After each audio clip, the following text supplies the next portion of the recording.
Assalamualaikum warahmatullahi wabarakatuh, Ustaz. Ya, Semoga Ustaz dalam perlindungan Allah dan sehat selalu. Allah muliakan Anda. Saya mau tanya Ustaz, apa amalan terbaik di bulan Ramadan dan apa saja tanda-tanda puasa yang diterima oleh Allah Subhanahu wa taala? Dan satu lagi Ustaz, mohon promosikan channelku agar Baik. Ya. Baik, bismillah. Teman-teman dimanapun Anda berada, saudara-saudariku yang mungkin terhubung, baik di Indonesia, dari Medan, Lombok, Bengkulu, Palangkaraya, yang saya cintai, dan saudara-saudariku yang di Malaysia, juga beberapa negara yang bergabung. Ada pertanyaan, apa amalan terbaik Rasulullah SAW di bulan Ramadan? Dan ciri-ciri puasa seseorang diterima oleh Allah Subhanahu wa taala. Hadis riwayat Ibnu Abbas radhiyallahu taala anhuma, dari Nabi sallallahu alaihi wasallam, bersumber dari Nabi sallallahu alaihi wasallam ketika diamati oleh Ibnu Abbas, disampaikan kana Nabi sallallahu alaihi wasallam ajwadan nas wa ajwadu ma yakunu fi Ramadan. Adalah Nabi sallallahu alaihi wasallam itu orang paling baik, dermawan, dan bertambah kedermawanannya saat tiba Ramadan. Ya, kalau jud itu umumnya ke harta. Ya. Yang kedua, beliau menambah bacaan Qur'annya. Ya. Khina yalqahu Jibril fi kulli lailatin min Ramadan. Khususnya ketika Jibril datang setiap malam Ramadan, itu bertadarus dengan Nabi sallallahu alaihi wasallam. Ya, dua. Jadi satu hadis ini menunjukkan dua amalan. Satu, sedekah. Yang kedua, bacaan Al-Qur'an. Tiga, hadis riwayat Muslim dari Ibnu Umar radhiyallahu taala anhuma, nomor hadis 749. Kalau beda kitabnya, dicek rawinya, riwayatnya. Nabi menerangkan salatul laili mathna mathna wa idza khasyiya ahadakumul fajra falyutir rak'atan wahidah. Bangun malam itu salat malam, tunaikan 2 rakaat sampai tak ada batas. Jika khawatir fajar tiba, maka tunaikan 1 rakaat witir. Cepat tutup. Terkait dengan Ramadan ada hadis khusus, ya, yang langsung diriwayatkan statusnya sahih. Statusnya sahih. Bahkan amalan salat malam ini redaksinya itu diserupakan identik dengan redaksi puasa. Ya, saya ulang ya. Redaksi ini amalan malam serupa dengan redaksi puasa. Yang puasa, man shoma ramadhana imanan wa ihtisaban ghufira lahu ma taqaddama min dhanbi. Siapa yang menunaikan puasa dengan penuh keikhlasan dan dia sering mengoreksi dirinya saat puasa itu, ya, karena imannya kepada Allah, diampuni dosa-dosa yang telah lalu sampai di hari dia puasa itu. Itu punya dosa berapa banyak? Sama dengan saya, banyak. Nggak terhitung kan? Masuk kita Ramadan, di situ kita tunaikan karena Allah. Salah satu cirinya kita koreksi, introspeksi, kurangnya apa, salahnya apa. Terus banyak istighfar, tunaikan, berusaha ikhlas puasa. Begitu kita mengingat dosa, istighfar, jatuh air mata kita, ampunan diturunkan oleh Allah sampai hari itu. Kalau antum meninggal pas di hari itu, dosa udah gugur, dapat langsung pahala puasa. Dosa 0, pahala muncul. Mau? Insya Allah hari pertama langsung meninggal. Kalau tiba ajal, kalau tidak ya belum tentu. Ya, nah kalau puasa siang malam, siang, nggak ada puasa malam. Ya, awas, ini penting saya katakan. Tsumma atimmus siyama ilal lail. Al-Baqarah 187. Sempurnakan puasa itu sampai ila muqaddimatil lail, pembuka malam. Pembuka malam itu maghrib. Kalau sudah masuk malamnya namanya isya. Nah, awas, ini penting saya sampaikan karena ada yang terlampau soleh puasa sampai isya. ada satu sekte itu puasa sampai isya, itu terlampau soleh. Nabi aja buka maghrib, dia Nabi bukan puasa sampai isya. Ya. Nah, jadi karena puasa siang, yang kedua ada amalan malam. Redaksinya sama persis dengan yang tadi, cuman berubah wujud amalannya. Ya, apa amalannya? Man qoma Ramadhana imanan wa ihtisaban ghufira lahu ma taqaddama min dhanbi. Puasa siang, ente diampuni siangnya. Apakah langsung seketika peluang dosa hilang? Belum tentu, karena setannya pun tidak berhenti sebelum Anda meninggal. Gitu. Boleh jadi siangnya diampuni, sampai maghrib tuh, diampuni dosa. Habis maghrib, keluar gibah. Siapa sih yang ngadan jelek banget? Mau jelek banget, yang baru diampuni dosa, dan muncul lagi tuh. Ya. Nah itu. Bagaimana cara menutupnya? Man qama Ramadhan. Siapa yang bangun malam? Nah, bangun malam di Ramadan, qiyam Ramadan. Ya, tunaikan dengan tenang, nikmat, sehingga ada sentuhan ke jiwa, ke roh. Roh itu bahasa Arab. Ya, Quran surah ke-17 ayat 85. Yas'alunaka 'anir ruh. Qul ruh min amri rabbi wa ma utitu minal ilmi illa qalil. Ruh itu ya dari kata roh ya ruh. Ya. Nah, kalau Anda mendapatkan sesuatu yang berdampak pada roh, enak, tenang. Misalnya duduk dulu, itu sholatnya berpengaruh pada jiwa, gitu kan? Nah, itu disebut tarwihah namanya. Tarwihatun. Jadi saat sholat ada getaran ke jiwa enak, terus istirahat sebentar, sholat lagi, tarwihah. Kalau berkali-kali dijamakan namanya tarawih. Nah, kan? Baik, malam Ramadan ada sholat apa?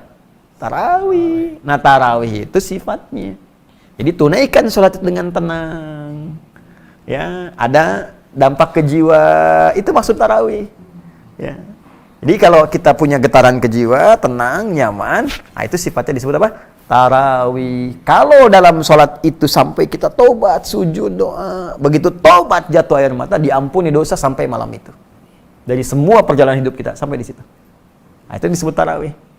Nah, jadi jangan tergesa-gesa.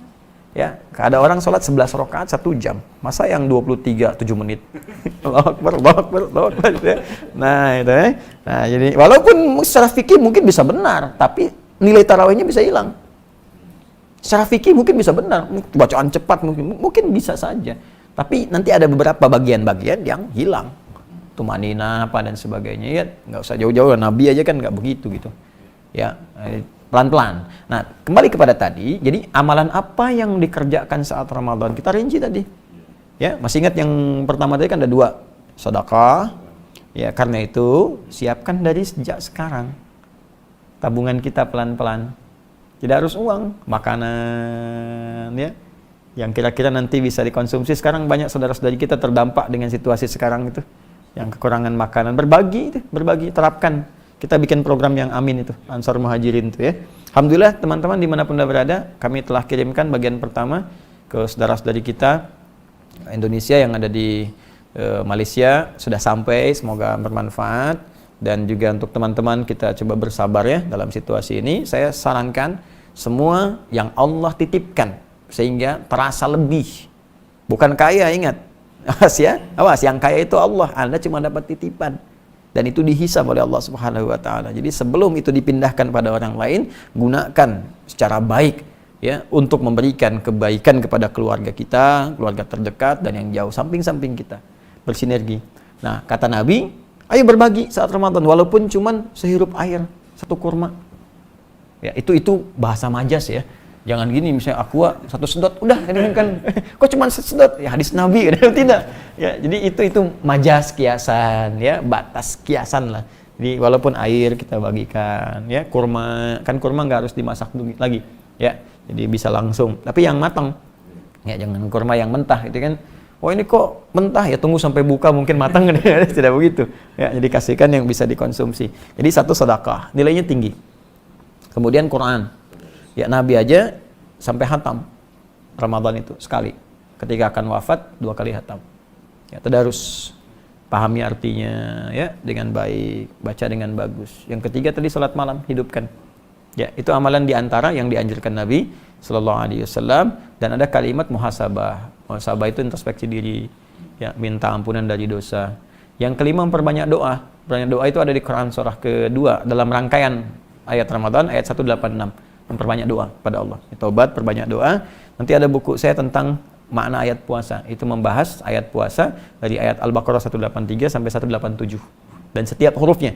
Saya ayyuhalladzina amanu, ya berapa kali disebutkan di Quran, maknanya apa dan sebagainya sampai ayat 187.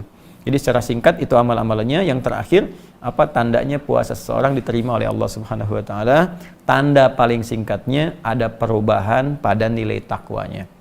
Itu yang disebutkan secara langsung dalam ayat 183 di surah Al-Baqarah di ujung ayatnya. Ya ayyuhalladzina amanu kutiba alaikumussyam kama kutiba alal ladzina min qablikum la'allakum tattaqun. Hai orang-orang beriman, diwajibkan atas kalian menunaikan ibadah puasa seperti orang dulu pernah menunaikannya. Tujuan puasa itu supaya kalian menjadi orang takwa. Orang takwa. Kemarin saya bahas kan di pertemuan yang lalu. Apa manfaatnya jadi orang takwa? Bisa banyak bahagia. Wattaqullaha la'allakum tuflihun. Apa manfaat takwa? Bisa mudah hidup. Wa may yattaqillaha yaj'al lahu makhraja. Rizki mudah, wa yarzuqhu min haitsu la yahtasib. Ilmu meningkat, wattaqullaha yu'allimukumullah. Dosa diampuni, ya. Yukaffir anhu sayyiati. Jadi dihapuskan dosa-dosa, itu orang takwa. Nah, jadi kalau dia berhasil puasanya, maka ketakwaannya meningkat. Apa ciri takwa itu? Kembali ke Al-Baqarah yang kemarin kita kaji. Keimanan meningkat, salat menjadi rajin, alladzina yu'minuna bil ghaib, ya wa yuqimunas shalah, salatnya jadi rajin. Sebelum puasa, mohon maaf, hanya yang fardu-fardu. Saat puasa dilatih menunaikan sunnah. Gini. Anda makan tiap hari pakai kerupuk selama sebulan. Selesai.